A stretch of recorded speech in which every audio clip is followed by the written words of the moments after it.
Bom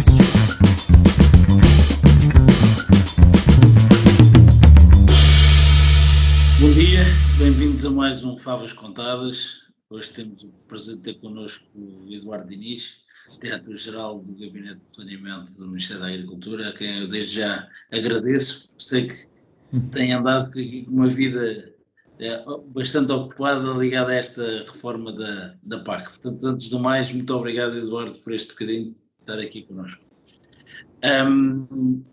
Segunda nota, dar os parabéns, de facto, à equipa do Gabinete de Planeamento e do Ministério da Agricultura por ter conseguido chegar a um acordo relativamente a esta reforma da PAC, que por um momento e durante algum tempo, se calhar muitos de nós duvidámos que era possível, mas ainda bem, porque isto dá uma previsibilidade às ajudas que é fundamental e que permite então olhar para 2023 como o arranque desta reforma. E, portanto, posto isto, Eduardo, e tendo tu um papel central, né, neste processo de reforma, dar um bocadinho de nota o que é que foi este processo negocial e o que é que foram os resultados atingidos nesta negociação. Pedro, muito obrigado pelo convite. Eu acho que no Favas Contadas, com o tempo disponível, vou ter aqui uma grande necessidade, uma grande capacidade de síntese do que foi a história da negociação. Mas é importante perceber que o processo foi muito complexo. A Política Agrícola Comum, pela segunda vez, tem um processo de codecisão que obriga a um acordo entre o Conselho de Ministros da Agricultura e o Parlamento Europeu, e também com a participação da Comissão Europeia, e as posições, embora a proposta tenha sido apresentada há 3 anos, em junho de 2018, só no final de 2020 do ano passado é que existiram posições, mandatos, quer do Conselho, quer do Parlamento Europeu, e portanto caiu em cima da presidência portuguesa fazer estes trílogos, esta conciliação entre as 3 posições, e só a segunda vez que existe codecisão na PAC. E a conjuntura alterou-se muito, como sabem, a Comissão era diferente, foi pelo Phil Hogan, agora já não era outra Comissão. Os próprios objetivos da Comissão eram diferentes, com a introdução do Green Deal e da digitalização e outras matérias, e portanto herdaram uma proposta de reforma que não se reviam totalmente. O Parlamento Europeu também teve uma nova eleição, tinha novos deputados, e por sua vez tivemos também o processo da pandemia, que não só dificultou as reuniões, como também fez também novas preocupações para com os sistemas agroalimentares. Tudo isto fez com que os milhares de emendas apresentadas pelo Parlamento e pelo Conselho tivessem que ser vistos um a um em centenas de reuniões em que participámos, e que nestes processos vão afunilando até haver um conjunto de pontos mais políticos que, como repararam, não só tínhamos pouco tempo, um processo de codecisão, regra geral, demora mais de 1 ano e meio, nós fizemos isto em 6 meses nestas condições, de core points que foram objeto de 2 tentativas de acordo, uma em maio e outra agora com sucesso, e que os ministros acabaram por concordar após uma reunião também no trílogo, em que participaram quer o Vice-Presidente da Comissão Europeia, o Timmermans, quer o Comissário da Agricultura e os vários relatores do Parlamento Europeu, e portanto é gratificante para nós e é reconhecido até na principal comunicação social internacional especializada que este foi um dos principais sucessos da presidência portuguesa. Portanto, há uma certa gratificação, foi-me estressante, mas foi gratificante também ter participado no processo e termos chegado aqui a bom porto. Como disseste, a previsibilidade é muito importante. E no final achas que é uma reforma boa, vai num bom sentido? O acordo é um acordo positivo ou não? O acordo aproxima-se bastante da posição que o Conselho tinha, e nesse sentido, do ponto de vista estritamente negocial, acho que conseguimos aqui obter. Ela não é disruptiva e, portanto, não acho que o termo que se usa muito agora de transição, acho que é um termo bem utilizado. Ou seja, É evidente, e isso temos todos que entender, se os objetivos estão fixados na União Europeia, com a questão do Green Deal e com a questão da digitalização e outros objetivos da União, e, portanto, é nesse sentido que estão a caminhar as políticas públicas, não só a agricultura, mas todas as outras, e vamos ter a adaptar a elas. As metas sobre o Green Deal ainda vão ser discutidas, mas algumas das decisões vão num sentido de maior integração de preocupações que têm a ver com o ambiente e com o clima, com questões sociais também, mas não deixando de lado a questão económica e, portanto, para a nossa agricultura em particular, eu acho que se aproxima muito dos nossos sistemas extensivos, isso é positivo, e dá também instrumentos para a agricultura mais moderna também se adaptar para dar resposta a estas questões, mas é numa lógica de transição e não numa lógica de transferência, ou seja, o que se pede é que os agricultores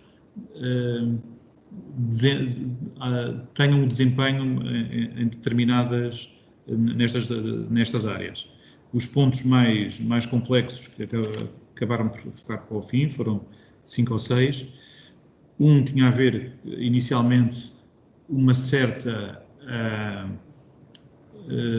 conflito entre o Conselho e o Parlamento. O Conselho queria uma PAC mais subsidiária, com mais subsidiariedade, e o Parlamento queria com mais limites e mais comum a PAC. E, portanto, introduziram-se uma série de limites, os chamados ring fencings, de aplicação obrigatória em todos os países. E, portanto, perdeu-se um bocadinho na subsidiariedade, mas ganhou-se mais no caráter comum, o que também não é negativo do ponto de vista da legitimidade e da manutenção da PAC.